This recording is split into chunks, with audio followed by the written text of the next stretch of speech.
Panoorin niyo guys kung paano ko binago yung aking side yard from this to this using AI. Let's see kung ganito nga kalalabasan. Okay, day 1. Ang first natin guys is kailangan muna natin i-prep yung soil kasi medyo slope yung side yard ko dito for drainage. Pero nagpuputik lagi tuwing umuulan. So kailangan natin palitan. Alisin muna na yung mga damo and make sure na malinis siya. So makita nyo naman may supervisor din tayo na sine-check yung ating work, si Wifey. Kaya sa first day ko guys, talagang pagod na pagod ako, sakit ng likod. And what I learned from this is, yung planning stages talaga napaka-important. So meron na ako yung mga gravel, yung dirt o yung soil, at yung other materials na kailangan natin para ready na siya. At this time, medyo malapit na tayo matapos. So, ang plan ko dito is alisin yung topsoil. 30 feet kasi yung aking side yard. So, kailangan talagang malinis. Yung mga bato, kailangan kalaykayin. And then, ipaprep na namin ngayon yung gilid, which is about 12 inches or 1 foot. Lalagyan namin ng fake grass. Kaya lalagyan muna namin ito ng edging sa gilid. Sukat muna, linya, and then ma-ready rin namin yung stumper para compact yung soil. And tumulong na si Mrs. sa part na ito. So, ito rin yung exercise niya. Kaya, ayan, dagdag pa ng konting soil, and then stump, and then dagdag pa ng soil hanggang sa ma-level siya.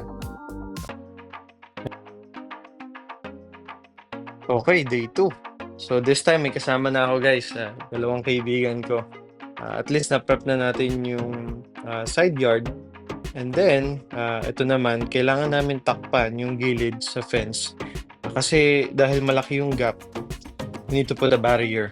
Kung hindi, kapag umulan at mabasa, kukunin lang uli yung lupa dun sa gilid. So mawawalan rin tayo ng lupa. May road lang rin yung ating lupa. Kaya nilagyan din namin ng mga weed barrier, and then kita nyo piniprep din namin yung lupa. Ayan. Magdadagdag pa kami ng soil sa gilid, and then weed barrier, and then konting graba sa gilid para hindi umusod. Ayan. So filling up with soil na para i-ready na siya dun sa ating gravel. Okay, next up. So at this stage guys, nalimutan ko i-record yung time-lapse.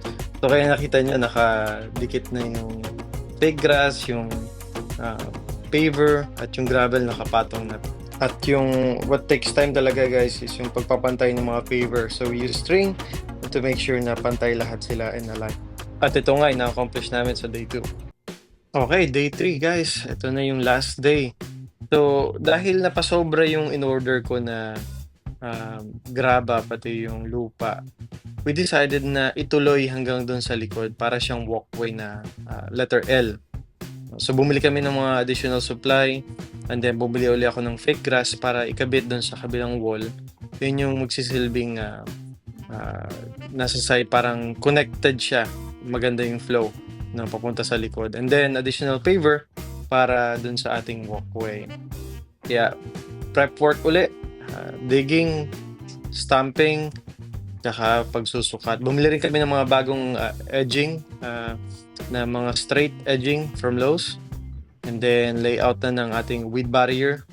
Ayan, sukat, and then sabi nga nila, measure twice, cut once. So yun yung lagi namin ina-apply. And medyo tricky siya kasi slope yung gilid, kaya we need to make sure na may drainage pa rin siya, at the same time pantay pa rin siyang tingnan. So strings pa rin ang gamit natin, no, para make sure na pantay yung ating walkway. Yan, layout, make sure na maayos, yung mga paver, double check, umuuga, and then mapaligiran ng ating paver. And it's looking good. Kaya I think we're very happy dun sa project natin na ito. And then ito ngayon yung ating before. Kita nyo naman patagilid pa siya lumakad. Ito naman yung before picture.